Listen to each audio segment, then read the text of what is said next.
श्रेषु जीवे सुख विभागर मांजस्तवां विपरीत प्रेतो सदा विदधातु देव सदा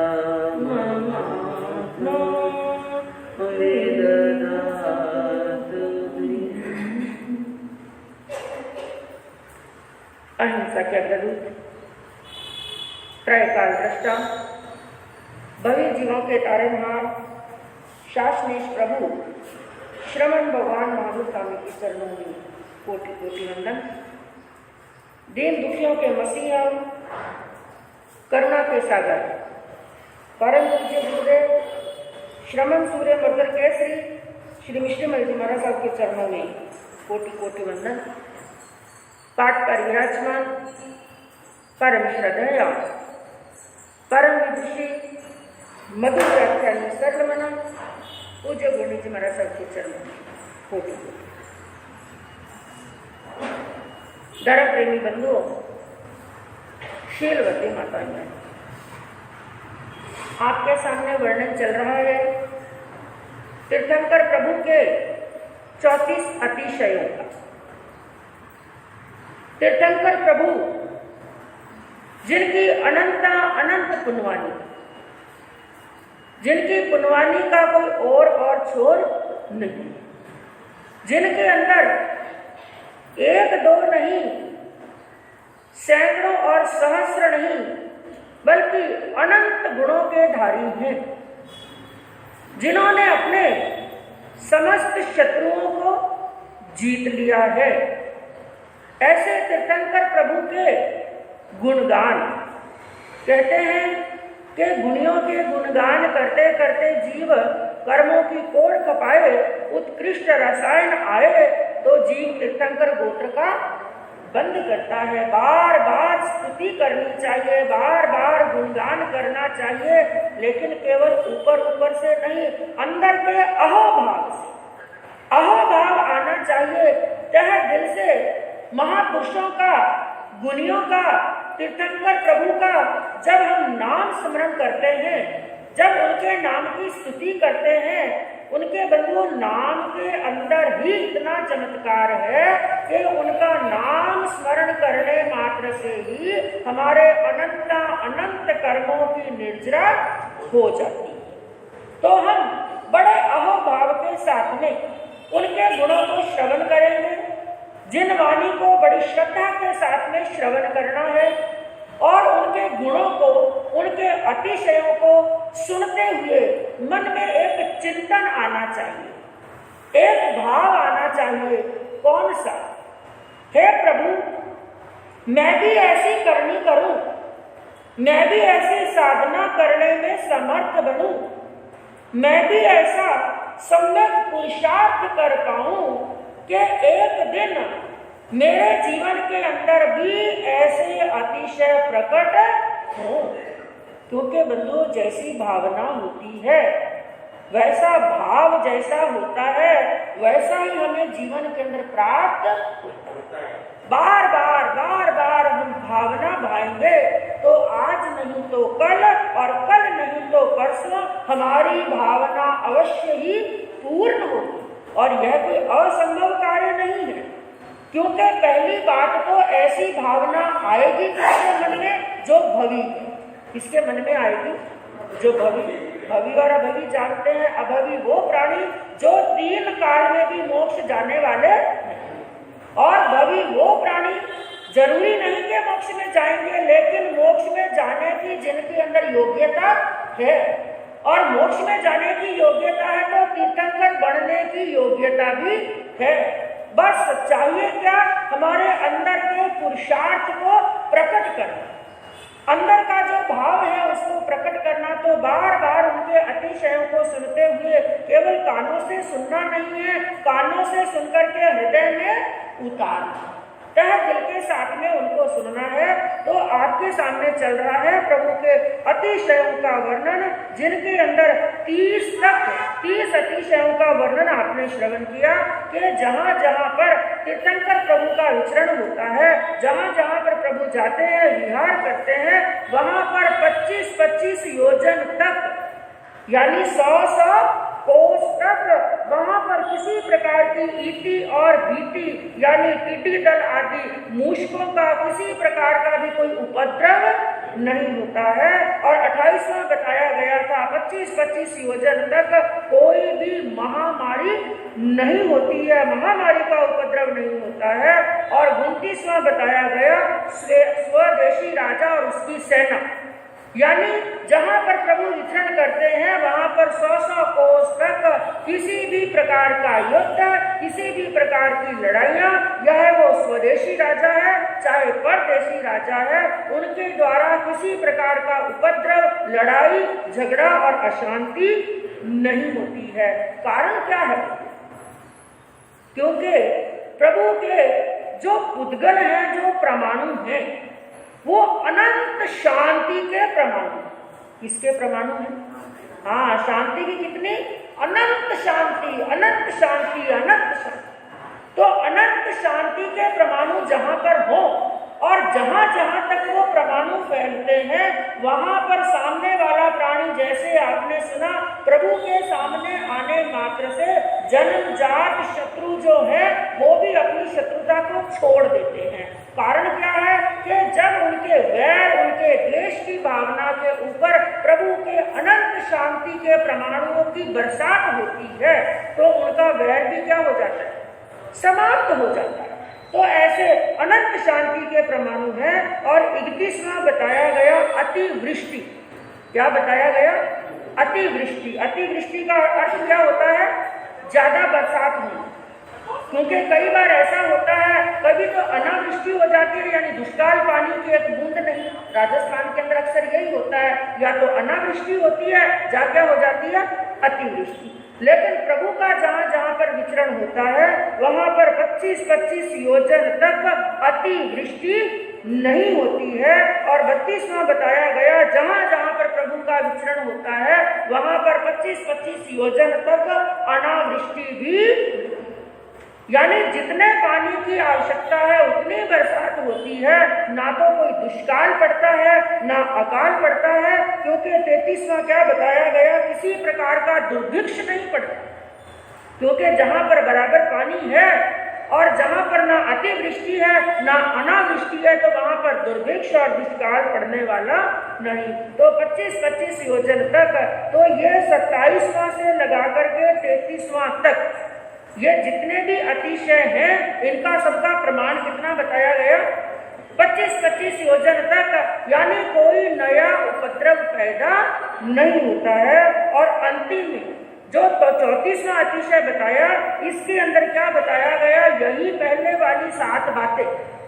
नया उपद्रव तो नहीं होता है, लेकिन यदि पुराना उपद्रव पहले हुआ है, कहीं पर इति भीति व्यापी हुई है, कहीं पर महामारी फैली हुई है, कहीं पर अतिवृष्टि है, कहीं पर अनावृष्टि है, और कहीं पर स्वदेशी राजा ने आक्रमण कर दिया है, कहीं पर परदेशी राजा ने आक्रमण कर दिया है, कहीं पर दुष्काल पड़ा हुआ है, कहीं पर दुर्भिक्ष पड़ा हुआ है, वो सब उपद्रव प्रभु के वहां पर पधारने के पहले क्या हो जाते हैं?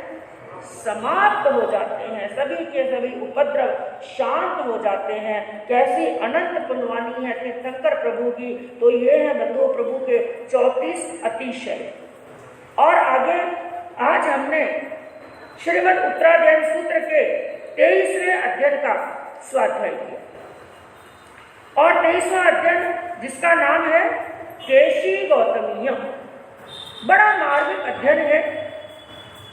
यदि इस अध्ययन के अंदर कई प्रश्नों का समाधान मिलता है, कई जिज्ञासाओं का समाधान मिलता है, और इस अध्ययन का जो महत्व है कई कारणों से, पहले इस अध्ययन की हम भूमिका को समझ लेते हैं।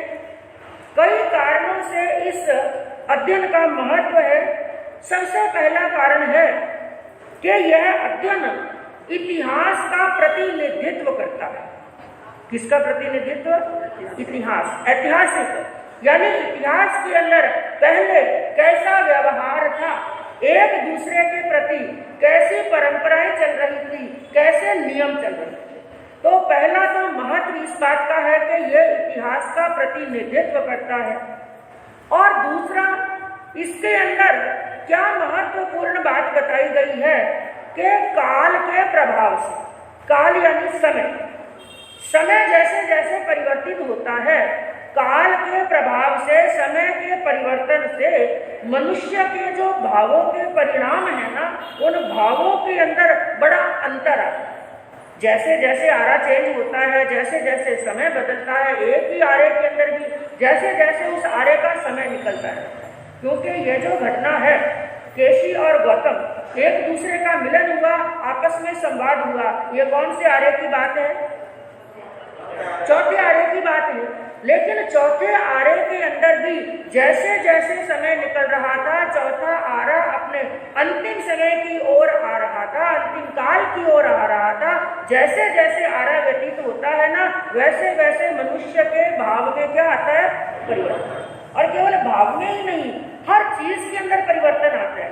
यदि अवसर्पणी काल चल रहा है तो हर चीज के अंदर न्यूनता आएगी, चाहे वो मनुष्य की सुंदरता है, चाहे मनुष्य का संज्ञान है यानी शरीर की ताकत है, चाहे उसके संस्कार है, चाहे उसके विचार है, चाहे उसके भाव है, चाहे रहन सहन है, कुछ भी है, हर चीज के अंदर क्या आता है? परिवर्तन, न्यूनता आती है। यदि अवसर्पणी काल चल रहा है और यदि उत्सर्पणी काल चल रहा है तो हर चीज के अंदर क्या होती है? वृद्धि। और यह केवल मनुष्य के स्वभाव पर ही लागू नहीं होता है, यह परिवर्तन वनस्पति के अंदर भी आता है। वनस्पति की हर चीज के अंदर यदि अवसर्पणी काल है तो रसों के अंदर न्यूनता आती है। ये तो आपने अपने इस जीवन के अंदर 10-15 साल, 20-25 साल में परिवर्तन देखा कि नहीं देखा? हाँ, जो चीज, जो टेस्ट पहले था, जो राजस्थान के अंदर जब रहते थे, जो चीजों में रस आज से 20 साल पहले था, आज वो रस क्या हो गया? कम। बड़ी तीव्रता से, जैसे सूर्यास्त होने का समय होता है ना, सूर्यास्त होने का समय सूर्य बड़ी तीव्रता से अस्ताचल की तरफ चला जाता है, बड़ी स्पीड से चला जाता है, उसी प्रकार आरे का जब समय नजदीक आता है तो इनके रसों के अंदर भी बड़ी तीव्रता के साथ में कमी होती है। तो काल के हिसाब से भावों के परिणामों में क्या अंतर आता है, ये भी यह अध्ययन समझाता है। और तीसरी बड़ी बात, इस अध्ययन का एक महत्व इस कारण से है कि एक परंपरा का दूसरी परंपरा के प्रति, क्योंकि इसके अंदर दो परंपराओं का मेल है। इस अध्ययन के अंदर जो मिलन हुआ वो कितनी परंपराओं का? 2 परंपराओं का। कौन कौन से? एक तो 23वें तीर्थंकर, 23वें तीर्थंकर प्रभु पार्श्वनाथ। तो एक तो परंपरा हुई 23वें तीर्थंकर प्रभु पार्श्वनाथ के श्रमणों की, और एक परंपरा है 24वें चरम तीर्थंकर, अंतिम तीर्थंकर प्रभु महावीर के संतों की श्रमणों की। तो 2 परंपराओं के प्रति, यानी एक परंपरा का दूसरी परंपरा के प्रति आदर कैसा होना चाहिए, सत्कार कैसा होना चाहिए, सम्मान कैसा होना चाहिए, और दोनों की आपस के अंदर कैसी समन्वय की भावना होनी चाहिए, इन सब चीजों को दृष्टिगोचर करता है यह अध्ययन। तो और इसके अंदर जो 2 परंपराएं बताई, 23वें तीर्थंकर और प्रभु 24वें तीर्थंकर महावीर स्वामी, तो इसके अंदर जो 2 श्रमणों का मिलाप हुआ, वार्तालाप हुआ, जो पार्श्वनाथ भगवान की परंपरा के श्रमण हैं, जिनका नाम है केशी कुमार श्रमण। उनके नाम के बीच में क्या लगा? कुमार। कुमार क्यों लगा? क्योंकि उन्होंने बहुत छोटी अवस्था के अंदर, बहुत छोटी उम्र के अंदर दीक्षा ले ली थी, इसलिए वही नाम पड़ गया केशी कुमार श्रमण। यानी केशी उनका नाम था, श्रमण बने लेकिन छोटी अवस्था के अंदर बने, इसलिए केशी कुमार श्रमण। और जो केशी कुमार श्रमण है वो भगवान पार्श्वनाथ की परंपरा के चतुर्थ पटधर है, चौथे पटधर है। जैसे भगवान महावीर स्वामी के जो आचार्य के बाद में, एक के बाद में दूसरे पाठ पर बैठे, दूसरे के बाद में तीसरे पाठ पर बैठे, जो पटधर आते हैं, कितने पटधरों का वर्णन आता है? भगवान महावीर के कितने पटधरों का वर्णन आता है? 27 नोट कर लीजिए। भगवान के शासन में चल रहे हैं, हमें ध्यान होना चाहिए। प्रभु महावीर के 27 पटधरों का वर्णन आता है, लेकिन ये जो बात बताई जा रही है केशी कुमार श्रमण की, जो प्रभु पार्श्वनाथ की परंपरा के चतुर्थ पटधर थे। तो एक तरफ तो केशी कुमार श्रमण जो 3 ज्ञान के धारी, सही बातों को याद रखते जाना। केशी कुमार श्रमण को कितने ज्ञान हैं?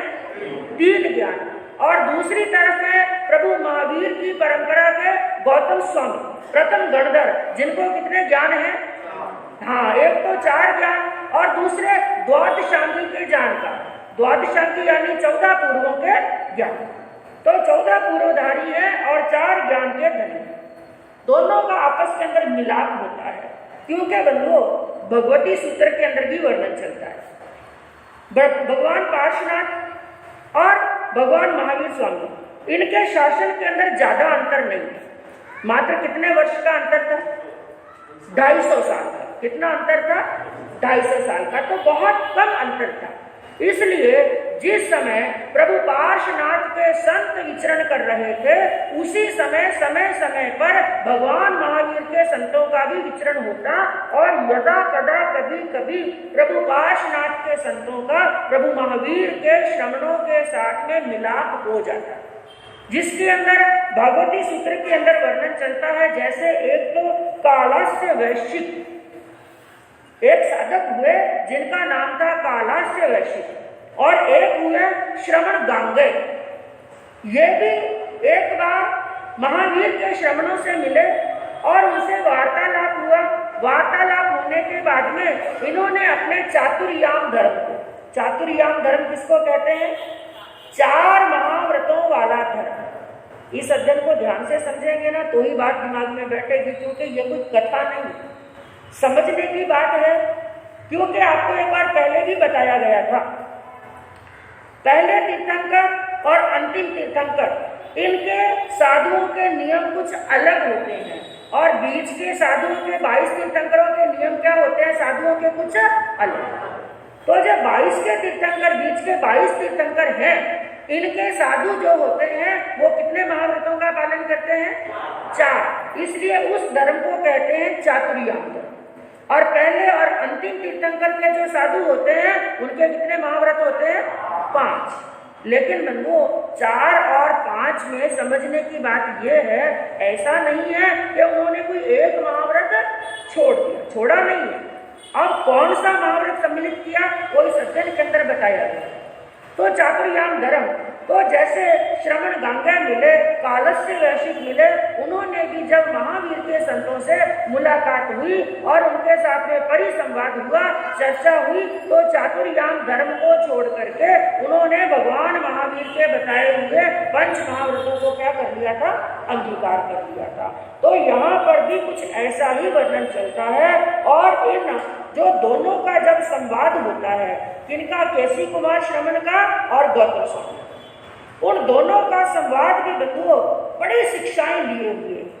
उन दोनों के संवाद जो बड़े ही शिक्षाप्रद है और वो संवाद तात्विक दृष्टि से भी बड़ा महत्वपूर्ण है। उनके तत्वों की चर्चा की हुई है और एक बात उनके अंदर सैद्धांतिक बातें हैं।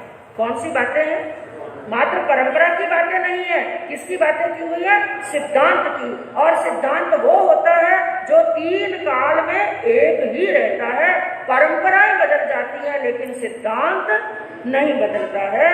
और इसके अंदर, दोनों के संवाद के अंदर अनेक ऐतिहासिक विशेषताएं भी लिए हुए है उनका संवाद। तो एक बार का प्रसंग हुआ, केशी कुमार श्रमण अपने शिष्य मंडली सहित कई श्रमणों के साथ में ग्रामानुग्राम विचरण करते हुए श्रावस्ती नगरी के अंदर पधारे। और श्रावस्ती नगरी के अंदर एक तिंदुक नाम का उद्यान, क्योंकि कई बार वर्णन सुना, आजकल तो उपाश्रय है, स्थानक है, सभा भवन है, लेकिन पुराने जमाने के अंदर ये स्थानक, उपाश्रय, सभा भवन नहीं होते थे। साधु संतों के रुकने के लिए कौन सा स्थान? बाग, बगीचा, उपवन, उद्यान, उनके अंदर रुकते थे। तो श्रावस्ती नगरी के अंदर एक तिंदुक नाम का उद्यान था। तो केशी कुमार श्रमण अपनी शिष्य मंडली सहित उस तिलक उद्यान के अंदर विराजमान हुए। और योगानुयोग की बात है, उन्हीं दिनों के अंदर प्रभु महावीर के प्रथम शिष्य पट्टर शिष्य गणधर इंद्र बुद्धि गौतम, वो भी अपनी शिष्य मंडली सहित विहार विचरण करते हुए कौन से नगर में आए? श्रावस्ती नगरी के अंदर। उसी श्रावस्ती नगरी के अंदर आते हैं और वो कोष्टक नाम के उद्यान में, क्योंकि एक गांव एक नगर के अंदर कई उद्यान हो सकते हैं, तो केशी कुमार श्रमण तो कहाँ रुके हुए हैं? तिंदुक उद्यान के अंदर। और गौतम स्वामी कहाँ रुके हुए हैं? कोष्टक उद्यान के अंदर। और एक बार का प्रसंग हुआ, इधर तो गौतम स्वामी के शिष्य और इधर केशी कुमार श्रमण के शिष्य गोचरी लेने के लिए गए। जब गोचरी लेने के लिए गए, उनका आपस में आमना सामना हुआ। आमना सामना हुआ, एक दूसरे पर दृष्टि पड़ी, समझ तो गए कि ये भी कौन है? साधु। लेकिन मन में कई जिज्ञासाएं हो रही थी, क्योंकि गौतम स्वामी के श्रमणों के शरीर पर सफेद वस्त्र धारण किए हुए थे, और जो प्रभु पार्श्वनाथ की परंपरा के संत थे, उनके लिए बताया गया सफेद वस्त्र धारण करना जरूरी नहीं था।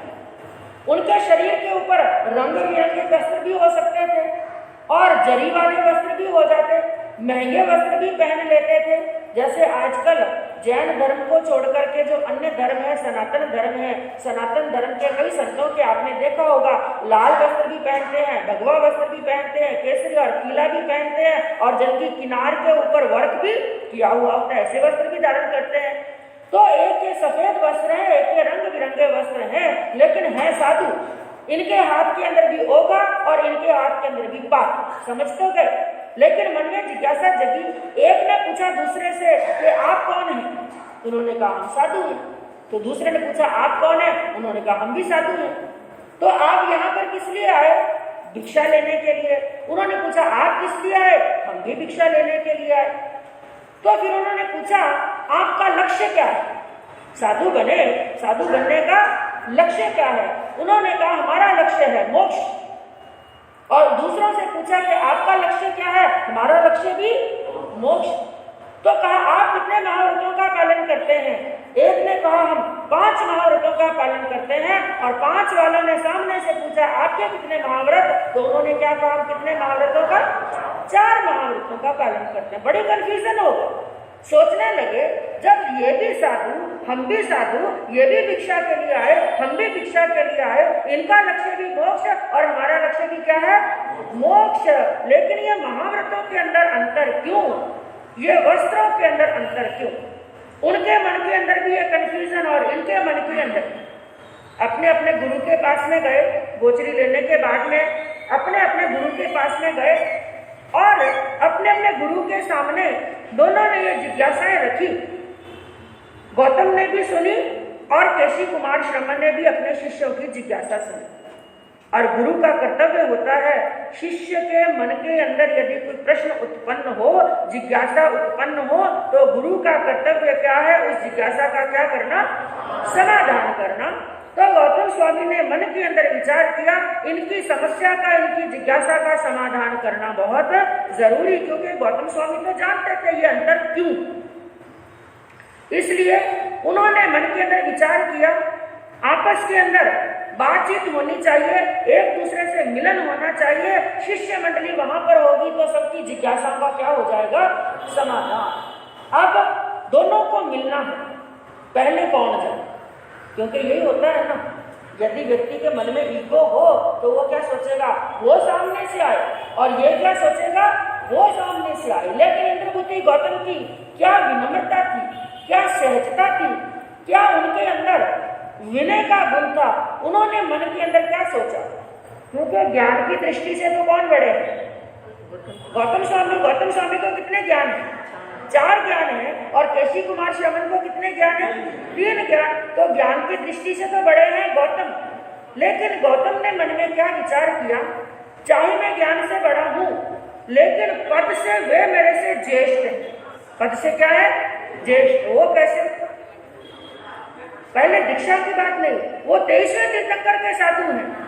इस हिसाब से, मेरे पद के हिसाब से वो ज्येष्ठ पद है, 23वें तीर्थंकर के हैं। और मैं क्योंकि यहाँ पर दीक्षा पर्याय गौतम स्वामी की कितनी थी, केशी कुमार श्रमण की कितनी थी, और किसी आगम के अंदर आया होगा वो ध्यान में नहीं, लेकिन इस अध्ययन के अंदर दीक्षा पर्याय का कोई वर्णन नहीं किया।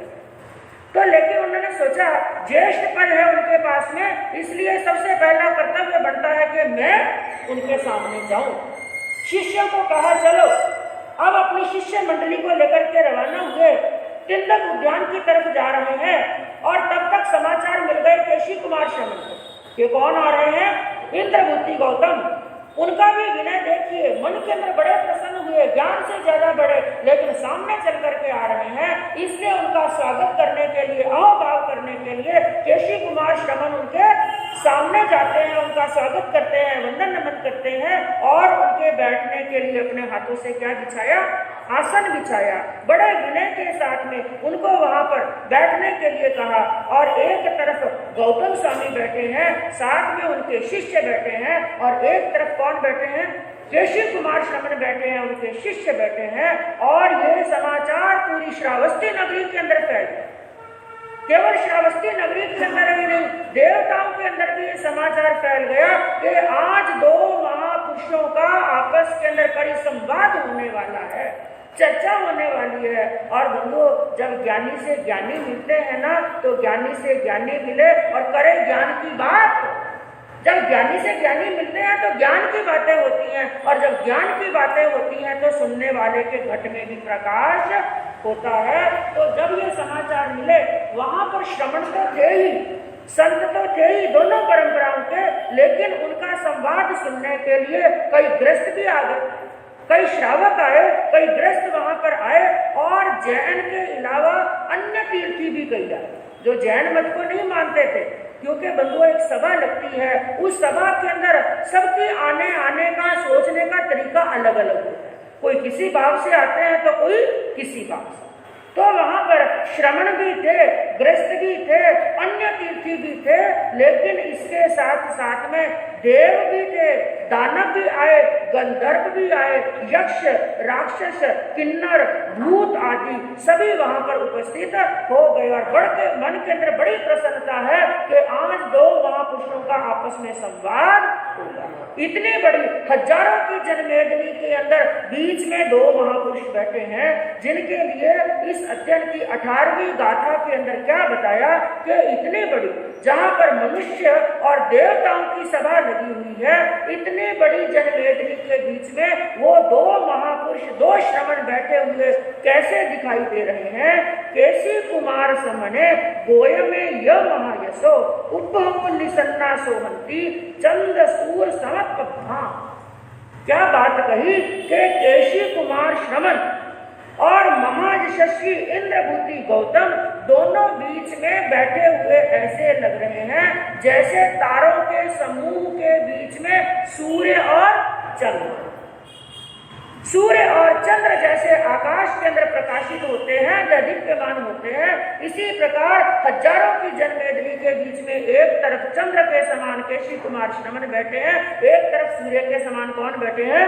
इंद्रभूति गौतम बैठे हैं। अब बंधुओं, होता है दोनों का वहां पर संवाद शुरू। सबसे पहले मुख्य दो प्रश्नों पर चर्चा चली, क्योंकि शंका किस बात पर हुई थी? एक तो वस्त्रों को लेकर के, और दूसरी महाव्रत को। तो पहले ही ना दो प्रश्नों का ही समाधान होता है, जिसके अंदर प्रश्न होते हैं केशी कुमार श्रमण के, और समाधान किसका है?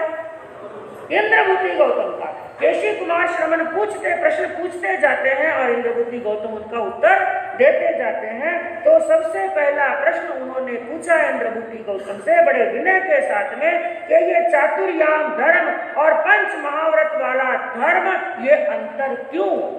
23वें तीर्थंकर ने 4 महाव्रतों का धर्म बताया, और तीर्थंकर प्रभु महावीर ने 5 महाव्रतों का धर्म बताया है। हे इंद्रभूति गौतम, ये अंतर क्यों, जब सबका लक्ष्य एक है?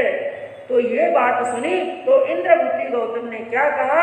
केशी कुमार श्रमण को, हे केशी कुमार श्रमण, ये कोई बहुत बड़ा अंतर नहीं।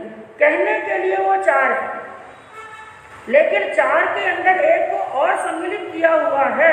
वो कैसे? जैसे चौथा महाव्रत कौन ब्रह्मचर्य का। चौथा महाव्रत कौन सा है? ब्रह्मचर्य का। और पांचवा महाव्रत कौन सा है? परिग्रह का। लेकिन इसके अंदर ब्रह्मचर्य और परिग्रह को एक ही मान लिया गया है। क्यों? क्योंकि भगवान ने स्त्री को भी परिग्रह बताया। क्या बताया है?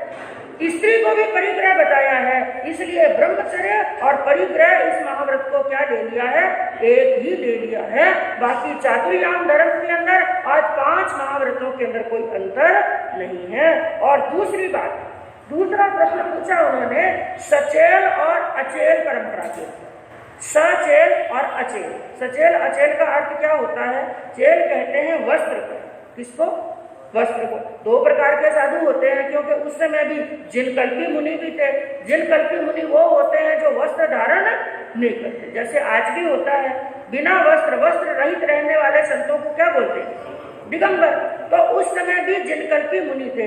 कुछ मुनि ऐसे थे जो वस्त्र धारण करते थे, कुछ मुनि ऐसे थे जो निर्वस्त्र रहते थे। लेकिन वस्त्र धारण करने वालों में भी अंतर। एक ऐसे थे जो सफेद वस्त्र धारण करते थे और एक ऐसे थे जो रंग बिरंगे बहुमूल्य वस्त्र धारण करते थे। तो ये प्रश्न पूछा गौतम को कि हे इंद्रवती गौतम, जब हम सबका लक्ष्य एक है तो ये वस्त्रों में अंतर क्यों? ये प्रश्न पूछे तो गौतम क्या कहने लगे? गौतम से केसी ने कहा आचार में क्यों भिन्नता। गौतम से केशी ने कहा आचार में क्यों भिन्नता। लक्ष्य दोनों का वही। लक्ष्य दोनों का क्या है? वही है। फिर आचार में भिन्नता क्यों दिखाई दे रही है? लक्ष्य दोनों का वही तो दिख रही क्यों विषमता। काल के व्यवहार से ही। अब ये गौतम उत्तर दे रहे हैं कि ये अंतर क्यों है? काल के व्यवहार से, काल के परिवर्तन के कारण से, काल के व्यवहार से ही चर्या में है ये विविधता। निश्चय से सब है एक ही, उनमें न कोई अन्य। इसका समाधान करते हुए कहा है केशव कुमार श्रमण, ये काल के व्यवहार के कारण से अंतर है महाव्रतों के अंदर और परिधान यानी वस्त्रों के अंदर। बाकी इनके अंदर और कोई अंतर नहीं। और वो काल का प्रभाव भी आपने परीक्षण पर्व के अंदर गुरनी मैया के मुखारबंद से कल्प सूत्र के माध्यम से विस्तार पूर्वक सुना था कि सबकी जो भावना, सबके जो परिणाम होते हैं ना, सब अलग अलग होते हैं। जैसे पहले तीर्थंकर के जो साधु होते हैं, हमेशा का ये नियम है, पहले तीर्थंकर के जो साधु होते हैं उनकी प्रकृति कैसी होती है? सरल और जड़। वो बड़े का दृष्टांत भी सुना था ना आपने, याद होगा। शिष्य भिक्षा लेने के लिए गए, बड़े कितने आए थे? कितने बड़े आए पात्र में? हिसाब किताब के अंदर गड़बड़ मत कर। 32 बड़े आए। तभी तो शिष्य ने सोचा गुरुजी 32 बड़े अकेले थोड़ी ना खाएंगे, हमेशा आधा मुझे देते, आधा खुद खाते हैं, इसलिए 16 खा गए। जब एक बार डिवीजन हो गया, एक बार भाग कर लिया तो दूसरी बार थोड़ी ना भाग होगा। लेकिन सरल प्रकृति कहते हैं, इसलिए 16 में से फिर सोचा, 16 में से फिर सोचा गुरुजी 16 का 16 थोड़ी ना खाएंगे। कितने खाएंगे? 8 खाएंगे, 8 मुझे देंगे, तो 8 बड़े खा गए। थोड़ी देर के बाद में आगे गए, फिर विचार किया गुरुजी 8 बड़े थोड़ी ना खाएंगे, 4 खाएंगे, 4 मुझे देंगे, तो 4 खा लिए। और आगे गए, अभी स्थानक दूर था, विचार किया गुरुजी 4 थोड़ी ना खाएंगे, कितने खाएंगे? 2 खाएंगे और 2 मुझे देंगे। थोड़ा और आगे गए, गुरुजी 2 थोड़ी ना खाएंगे, 1 खुद खाएंगे और 1। ऐसी सरल प्रकृति, सरल थे लेकिन जड़ थे। सरल किसे? कि जैसे स्थानक के अंदर पहुंचे और गुरुजी ने वो 1 बड़ा देखा और पूछा भाई ऐसी कौन सी दातार बहन मिली जिसने तुम्हें 1 बड़ा दिया। लेकिन सरलता इतनी, क्या बोला उन्होंने? गुरुजी 1 नहीं बहराया, कितने बड़े बताए? कपट नहीं किया, वक्र नहीं थे, कपट नहीं किया, सीधी सीधी बात कह दी। कितने बड़े कह रहा है? 32 है। लेकिन शिष्य इसमें तो 1 ही है, तो उसने पूरी शुरू से लगाकर आदि तक की पूरी हिस्ट्री बता दी। गुरुजी ये घटना घटी, इतनी बार मैंने कांटी की और मैं बड़े खा गया। गुरुजी को हंसी आ गई, उसकी सरलता पर हंसी आ गई। और हंसते हंसते गुरुजी ने कहा क्योंकि हम कभी एक दूसरे के बिना कोई चीज खाते नहीं है, पास में बैठ करके एक दूसरे को दे लेकर के खाते हैं। लेकिन शिष्य तुम्हारे अकेले के 31 बड़े गले उतरे कैसे? हाँ, प्रैक्टिकल करके बता दिया। बड़ा उठाया मुंह में डाला, चबाया और ये उतरा ना, ऐसे कैसे वो भी उतरे। हाँ, एक तरफ तो सरलता, सीधी सीधी बात बता दी, लेकिन एक तरफ जड़ता। क्या जड़ता? बुद्धि के अंदर ये विवेक नहीं है कि एक बार जब विभाजन हो गया तो बार बार होने वाला। तो प्रथम तीर्थंकर के जो साधु होते हैं वो सरल और जड़ प्रकृति के होते हैं, और बीच के 22 तीर्थंकरों के जो साधु होते हैं वो सरल प्रकृति के लेकिन प्राज्ञ होते हैं। प्रकृति तो उनकी क्या होती है? सरल, लेकिन प्राज्ञ होती है उनकी बुद्धि। यानी एक बार भाग कर लिया तो दूसरी बार होने वाला नहीं है। और तीसरा अंतिम तीर्थंकर के साधु जड़ भी होते हैं लेकिन सरल नहीं होते हैं। कैसी प्रकृति के? वक्र प्रकृति के। यानी कोई गलती हुई तो दोष किसमें निकालते हैं?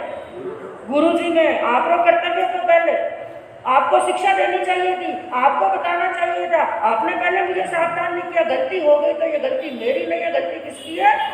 हाँ, दूसरों में दोष निकालना। तो ये प्रकृति के कारण से ऐसा होता है। बीच के 22 तीर्थंकर अलग अलग वस्त्र, तरह तरह के महंगे वस्त्र पहन करके भी उनके प्रति आसक्ति के भाव नहीं आते हैं। तो इनका उन्होंने वहां पर समाधान किया। और इसके बाद में और 10 प्रश्न, कुल इस अध्ययन के अंदर कितने प्रश्न पूछे? 12। केशी कुमार श्रमण ने 12 प्रश्न पूछे, जिनको मैं संक्षिप्त के अंदर आपको अर्थ बताने का प्रयास करूंगी। ये 2 प्रश्न होने के बाद में तीसरा प्रश्न केशी कुमार श्रमण ने पूछा। उन्होंने कहा, हे गौतम, आप बहुत सारे हजारों शत्रुओं के बीच में खड़े हो, सहस्त्रों शत्रुओं ने आपको घेर करके रखा हुआ है और वो आपको मारने के लिए दौड़ रहे हैं, आप पर प्रहार करने के लिए दौड़ दौड़ भाग भाग करके आ रहे हैं। लेकिन हे गौतम, आपने उन शत्रुओं से अपना बचाव कैसे किया? उन शत्रुओं को आपने कैसे जीत लिया? गौतम ने उत्तर देते हुए कहा केशी कुमार श्रवण को कि मैंने एक को जीत लिया, एक को जीत लेने पर 5 को जीत लिया, 5 को जीत लेने पर 10 को जीत लिया, और 10 को जीत लेने पर पीछे कुछ जीत लेना शेष रहता ही नहीं। मैंने समस्त शत्रुओं को जीत लिया। तो केशी कुमार श्रवण ने पूछा, वो शत्रु कौन? खुद ही प्रश्न किया, वापिस प्रति प्रश्न किया, वो शत्रु कौन? और आपने कहा मैंने 1 को जीता, 1 को जीतकर 5 को जीता, 5 को जीतकर 10 को जीता। वो 1 क्या, 5 क्या और 10 क्या? तो उन्होंने क्या कहा, एक ना जीती हुई हमारी आत्मा, ना जीता हुआ हमारा मन सबसे बड़ा शत्रु होता है। इसलिए सबसे पहले मैंने किसको जीता? मन को। क्योंकि कहा एक को जीत लेने पर 5 को जीत लिया जाता है। यानी 1 तो हो गया मन, पीछे 4 बचे। 4 कौन कौन से? क्रोध, मान, माया, लोभ। तो पहले मैंने 1 को जीता, 1 को जीत लेने पर 5 को जीत लिया, और 5 को जीत लेने पर 10 को जीत लिया। बाकी 5 कौन? 5 इंद्रियां। कौन सी? 5 इंद्रियां। मन जीत लिया, कषाय को जीत लिया, 5 इंद्रियों को जीत लिया, पीछे कुछ बचा ही नहीं। तो 10 को जीत लेने पर मैंने सहस्रों नहीं समस्त शत्रुओं को मैंने जीत लिया है। और ये उत्तर सुना तो केशी कुमार श्रमण बड़े प्रसन्न हुए। उन्होंने कहा, धन्य है आपकी प्रज्ञा। अब चौथा प्रश्न पूछते हुए उन्होंने क्या कहा, यह संसार के अंदर सभी पाश के अंदर बंधे हुए हैं, संसारी मनुष्य बंधनों में बंधे हुए हैं, लेकिन हे गौतम आपने बंधनों को कैसे तोड़ा? क्या प्रश्न पूछा? हाँ, इन बंधनों को, पूरा संसार बंधनों के अंदर बंधा हुआ है, लेकिन आपने बंधनों को कैसे तोड़ा है? तो गौतम स्वामी ने कहा, मैंने समस्त बंधनों को विनष्ट कर दिया है, नाश कर दिया है, तोड़ दिया है।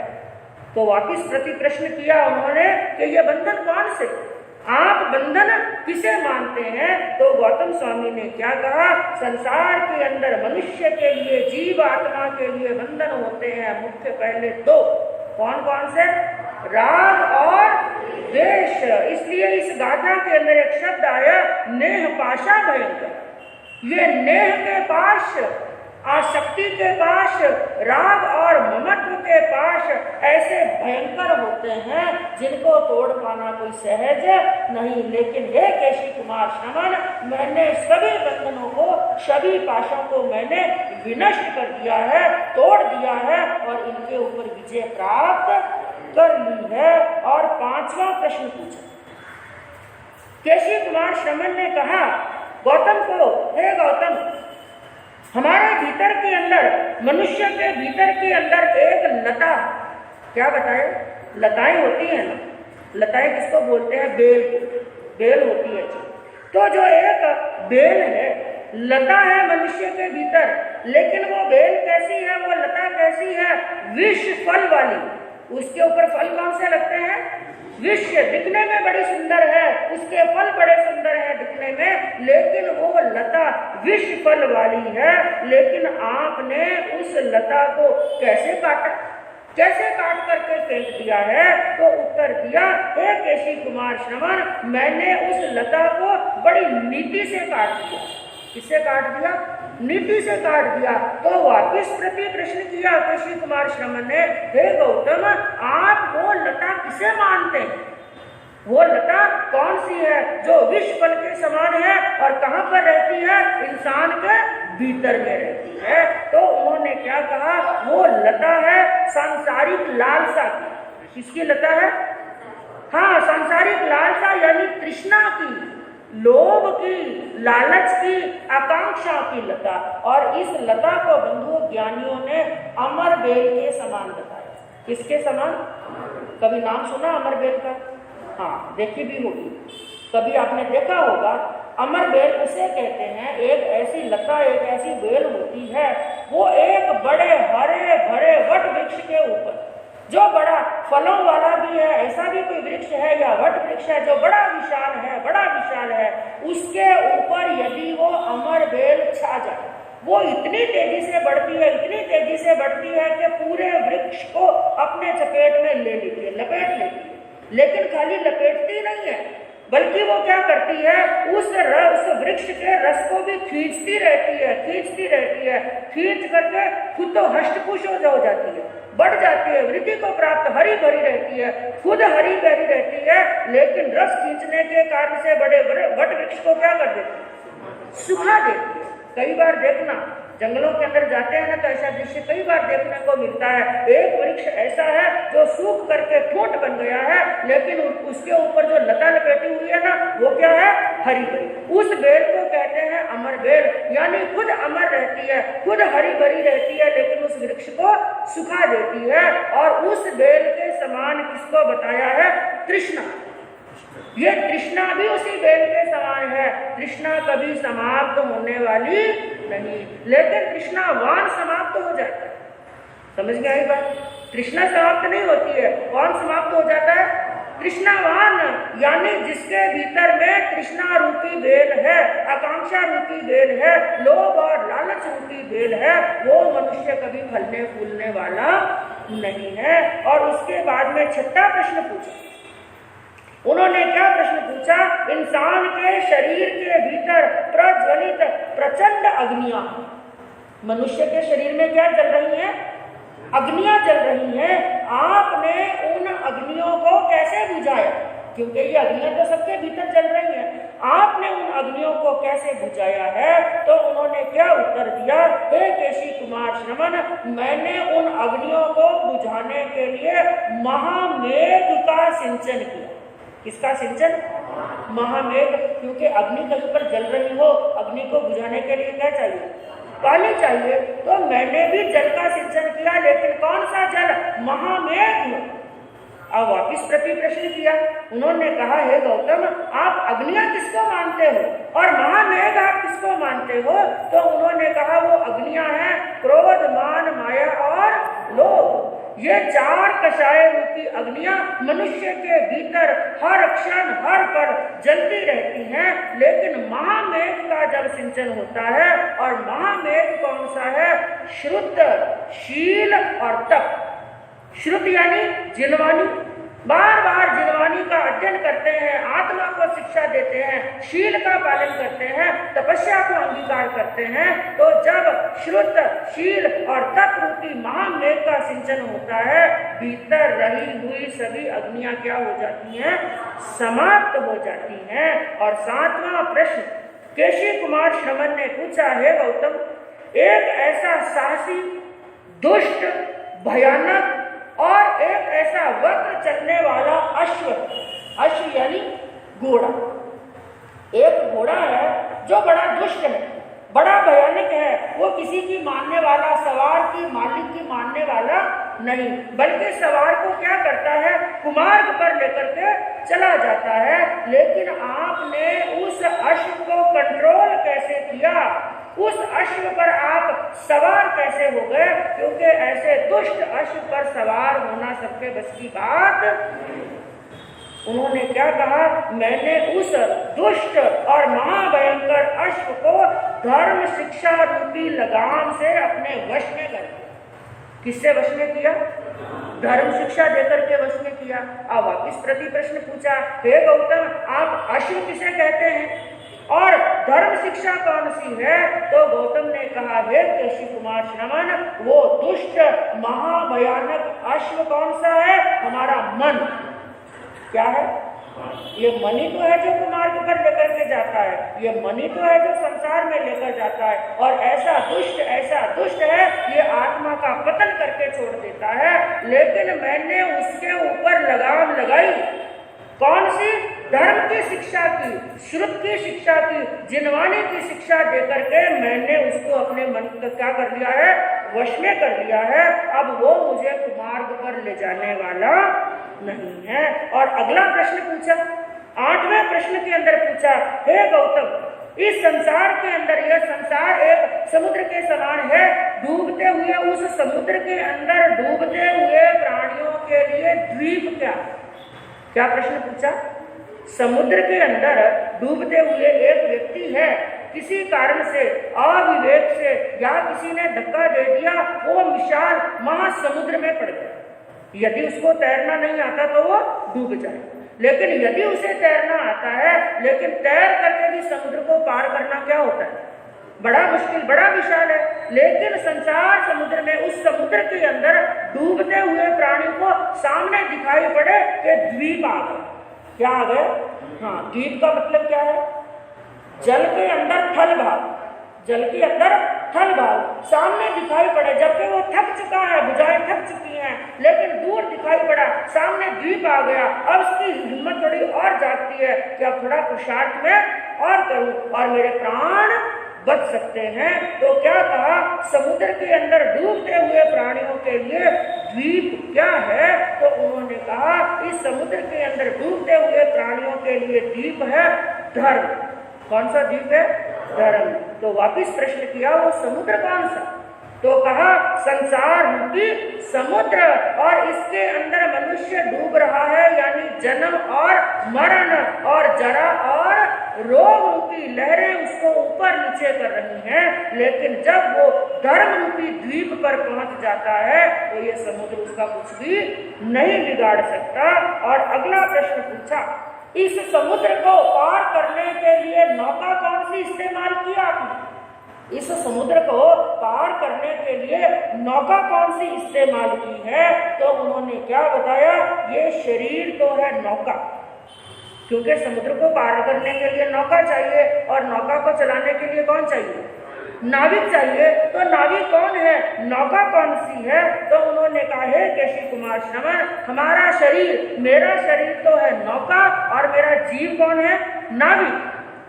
मेरा जीव नाविक है और संसार समुद्र है। तो संसार रूपी समुद्र के अंदर शरीर रूपी नौका के द्वारा मेरे जीव ने नाविक बनकर के किनारा प्राप्त करने के लिए लक्ष्य की ओर बढ़ चुका है। और अगला प्रश्न उन्होंने 10वां प्रश्न किया कि प्राणी प्रगाढ़ अंधकार के अंदर है। इस संसार के अंदर जितने भी प्राणी है ना, वो किसमें है? अंधकार में। आप लोग तो कहेंगे रोज सूर्य उदय होता है, हम तो अंधकार में नहीं है, किसमें है? प्रकाश में। और कहीं पर सूर्य का प्रकाश नहीं पहुंचता हो, जैसे यहाँ पर नहीं पहुंचता, तो कौन सा प्रकाश कर रहे थे? हाँ, ये प्रकाश डुप्लीकेट प्रकाश कर लिया। तो आप लोग तो ये कहेंगे कि हम तो किसमें है? प्रकाश के अंदर हैं। तो तो संसार के प्राणी गाढ़ प्रगाढ़ अंधकार के अंदर हैं, तो वो अंधकार से बाहर निकले कैसे? आप इस प्रगाढ़ अंधकार से बाहर कैसे निकले? उन्होंने क्या बताया? जिन देव रूप भगवान महावीर स्वामी के बताए हुए मार्ग के अनुसार उनकी रीति पर चल करके मैं प्रगाढ़ अंधकार से क्या निकल गया हूँ बाहर। और वो प्रगाढ़ अंधकार कौन? अज्ञान का अंधकार, मोह का और राग का अंधकार है। इस अंधकार को तीर्थंकर प्रभु महावीर ने किसमें बदल दिया है? किसमें बदल दिया? प्रकाश में।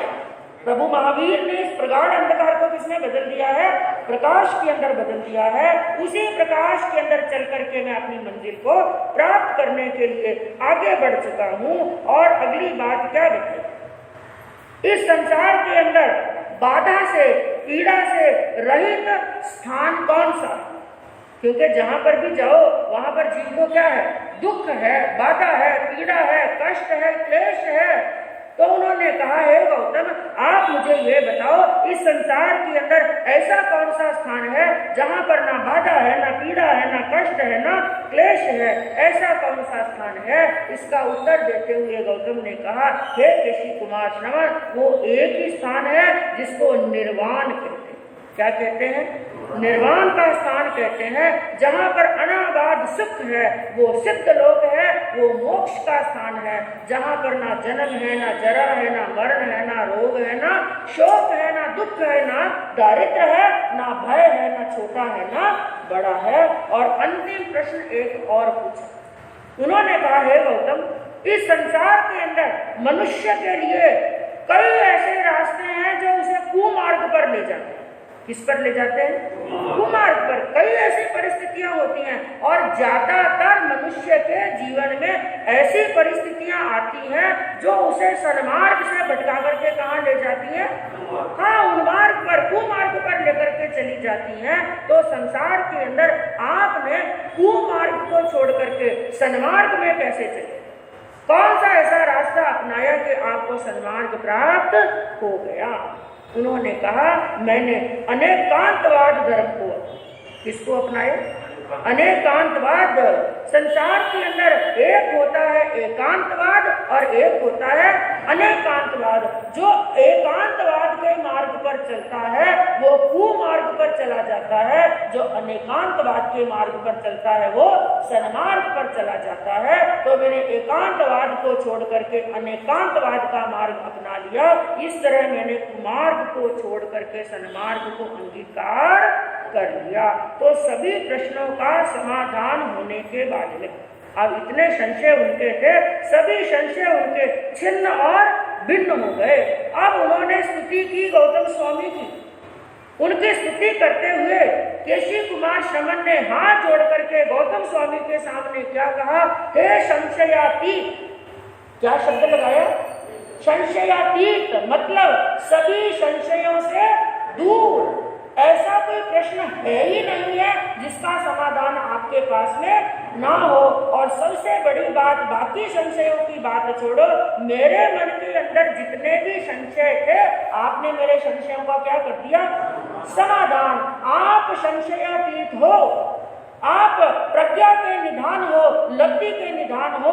आपकी प्रज्ञा का पार पाना कोई सहज बात नहीं है। और एक उपमा लगाई, सर्व श्रुत महादधि। महादधि किसे कहते हैं? समुद्र।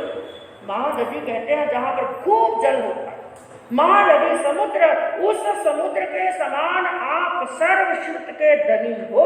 ऐसा कहकर के गौतम स्वामी की प्रशंसा की। केवल प्रशंसा ही नहीं की, उनकी कृतज्ञता का सम्मान करते हुए वहां पर केशी कुमार श्रमण ने अपना मस्तक झुकाकर गौतम स्वामी के सामने क्या झुकाया?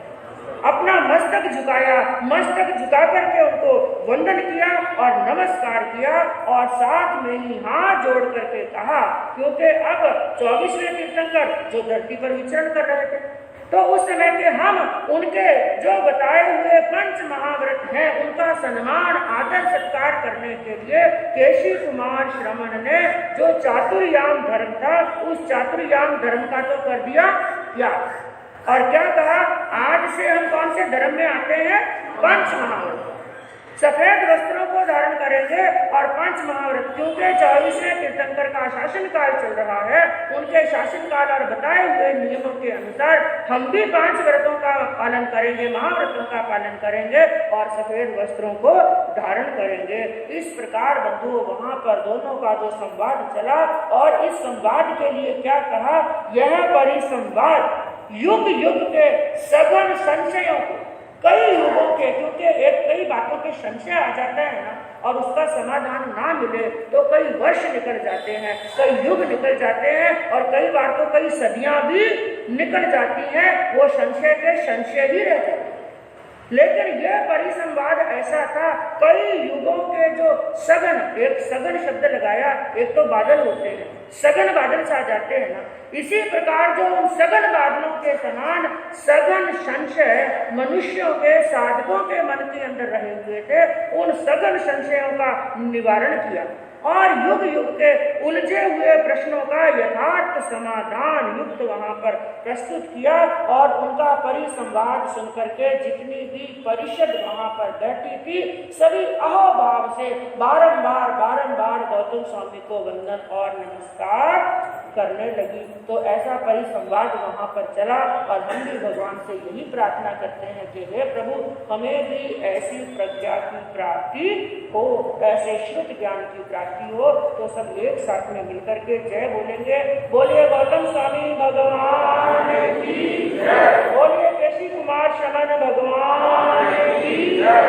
इन्हीं भावों के साथ में ओम शांति। आग में तिलिये की काटी का कवसक है, आग में तिलिये पढ़ते तंजहा सुट्टागम्य अट्ठागम्य तदुभयागम्य। इस तरह 3 प्रकार आगम रूप ज्ञान के विषय में जो कोई अतिचार लागो हो तो आलो। जम वर्धम वच्चमेल्यम हिनक्षरम अचक्षरम पयिनम विनयिनम जोगिनम भूषिनम सुट्टु भिन्नम दुट्टु परिचयम अकाले कहो सज्जाओ काले न कहो सज्जाओ असज्जाए सज्जायम सज्जाए न सज्जायम बनता गुणता विचारता ज्ञान और ज्ञानवंत पुरुषों की अशातना की हो तो तस्मिन् प्रसाद। नमो